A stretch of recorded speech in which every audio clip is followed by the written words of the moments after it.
Hello guys, this is another place in Owerri that will blow your mind. The place Rochas, the former governor, built his school, the African University. Guys, this place linked from Oje flyover to Amakohia flyover.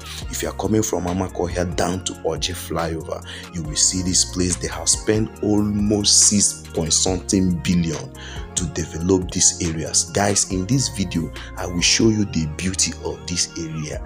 This place is actually beautiful. I didn't know that this kind of place in Owerri still exists, man.